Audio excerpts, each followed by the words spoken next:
welcome to Mrs. Nison's 8th grade language arts class. For today's lesson, we will be working on Language Standard 5, which is demonstrate understanding of figurative language, word relationships, and nuances in word meanings. And so tomorrow in class, we will be interpreting figures of speech in context. So first, what is a figure of speech? It is a rhetorical device that achieves a special effect by using words in a distinctive way. Now there are hundreds of figures of speeches. We are going to focus on 9 for today's lesson.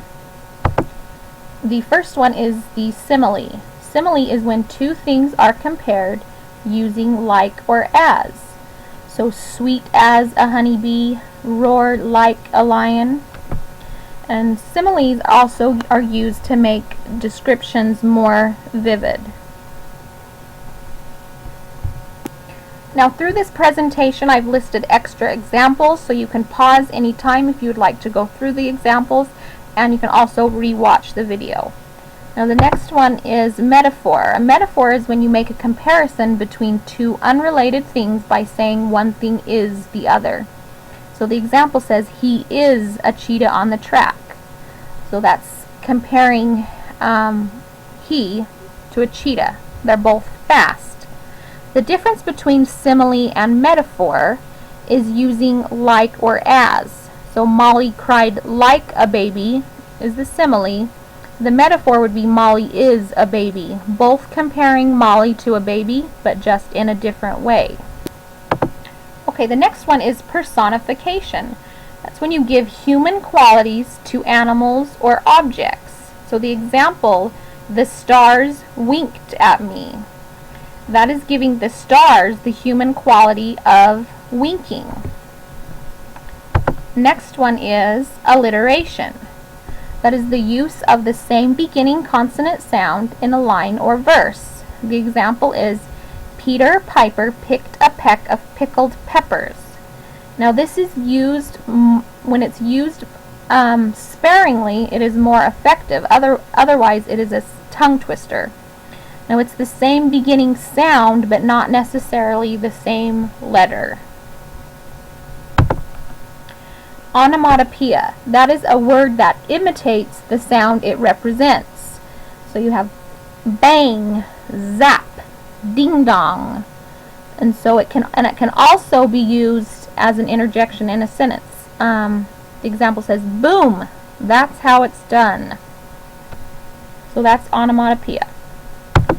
Next one is hyperbole. A hyperbole is a figure of speech, exaggeration, making something bigger or worse than it really is. It's also used to emphasize a point, or it can be an extravagant statement. So the example, I'm so hungry I could eat a horse, you're not really going to eat a horse, but that tells the reader how hungry you are, and that shows your point. The next one is idiom. It's an expression that doesn't exactly mean what the words say. And it usually won't make sense literally, but we'll understand what they mean. So the example, she spilled the beans. She did not literally spill beans, just means she talked too much and she told a secret. Again, look at those extra examples if you would like. Verbal irony. Irony is the use of words to convey a meaning that is often opposite to their literal meaning. It's typically for humorous or emphatic effect. So in these examples, this water is as clear as mud. This person's using irony to show that, oh, this water isn't really clear then. The next one, pun. So a pun is a play on words that have the same sound but different meanings, and it's usually witty or humorous.